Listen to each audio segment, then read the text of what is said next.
প্রিয় শিক্ষার্থী বন্ধুরা, তোমরা যারা ইউনিভার্সিটি অফ গৌড়বঙ্গ বিশ্ববিদ্যালয়ের অধীনে বিভিন্ন কলেজে 4th সেমিস্টারে পড়াশুনো করছো, তোমাদের 4th সেমিস্টারের হিস্ট্রি অর্থাৎ ইতিহাসের DC4 অথবা GE4 পেপারের সম্পূর্ণ সাজেশন নিয়ে আজকের এই বিশেষ ভিডিও।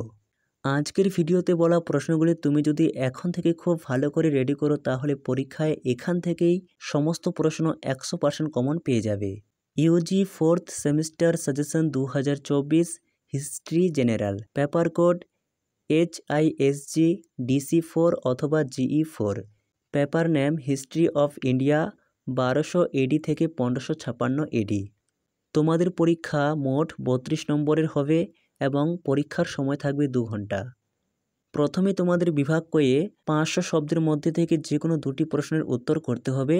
প্রতিটি প্রশ্নের মান 12, অর্থাৎ 12 মার্কের 2টি প্রশ্ন লিখতে হবে। 12 দুয়ে 24। 12 মার্কের জন্য যে প্রশ্নগুলি তোমরা পড়বে সেগুলি হলো 1. বাংলায় হোসেন শাহী শাসনের তাৎপর্য বিশ্লেষণ বা বর্ণনা করো। 2 নম্বর পড়বে আলাউদ্দিন খলজির অর্থনৈতিক সংস্কারগুলি আলোচনা করো অথবা আলাউদ্দিন খলজির প্রশাসনিক ও অর্থনৈতিক ব্যবস্থার সমালোচনামূলক বিশ্লেষণ করো। বন্ধুরা, যে প্রশ্নগুলির পাশে তোমরা 3টি স্টার মার্ক দেখতে পাচ্ছ সেই প্রশ্নগুলি একান্ত গুরুত্বপূর্ণ, পরীক্ষায় আসতে চলেছে। 3 পর্বে ভক্তিবাদী আন্দোলন সম্পর্কে লেখো। এই আন্দোলন কিভাবে তৎকালীন সমাজে প্রভাব ফেলেছিল। 4.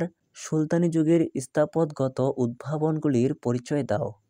প্রয়োজনে তোমরা আজকের ভিডিওতে বলা প্রশ্নগুলি খাতায় লিখে নেবে, এতে তোমাদের অনেক উপকার হবে। 5 নম্বর পর্বে সুলতানা রাজিয়ার কৃতিত্বের মূল্যায়ন করো। 6. ফিরোজ শাহ তুগলকের সংস্কারগুলি বিশ্লেষণ করো। 7 নম্বর পর্বে ইলতুৎমিশের সময়ে দিল্লি সুলতানের বিস্তার ও সংহতির আলোচনা করো, অথবা এই প্রশ্নটি অন্যভাবে আসতে পারে, ইলতুৎমিশের অধীনে দিল্লি সুলতানের সম্প্রসারণ ও দৃঢ়করণ বর্ণনা করো, অথবা ইলতুৎমিশকে কি দিল্লি সুলতানের প্রকৃত প্রতিষ্ঠাতা বলা যায়, অথবা দিল্লি সুলতানি শাসনের প্রকৃত প্রতিষ্ঠাতা কে ছিলেন তার কৃতিত্ব আলোচনা করো, অথবা দিল্লি সুলতানি সাম্রাজ্যের সুদৃঢ়করণে ইলতুৎমিশের ভূমিকার মূল্যায়ন করো। দেখো বন্ধুরা, একই প্রশ্ন কতভাবে ঘুরিয়ে আসতে পারে। 8 নম্বর পর্বে ফিরোজ শাহ তুগলকের সংস্কারগুলি বিশ্লেষণ করো। 9. বিজয়নগর সাম্রাজ্যের সমাজ ও অর্থনীতি সম্পর্কে আলোচনা করো, অথবা প্রশ্নটি আসতে পারে বিজয়নগর সাম্রাজ্যের সামাজিক এবং অর্থনৈতিক অবস্থা বর্ণনা করো। 10 পর্বে শের শাহের প্রশাসনিক সংস্কারগুলি আলোচনা করো, অথবা শের শাহের প্রশাসনিক ব্যবস্থা সম্পর্কে বর্ণনা দাও।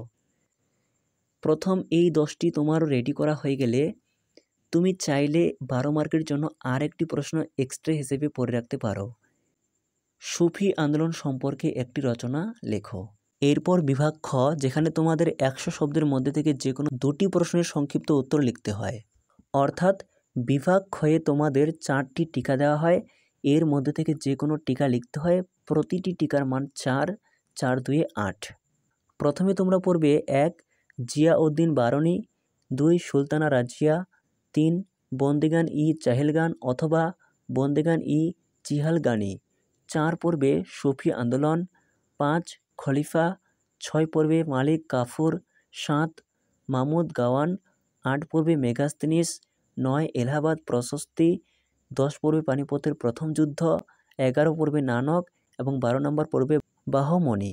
এই ছিল তোমাদের 4th সেমিস্টারের হিস্ট্রি অর্থাৎ ইতিহাসের DC4 এবং GE4 এর সম্পূর্ণ সাজেশন।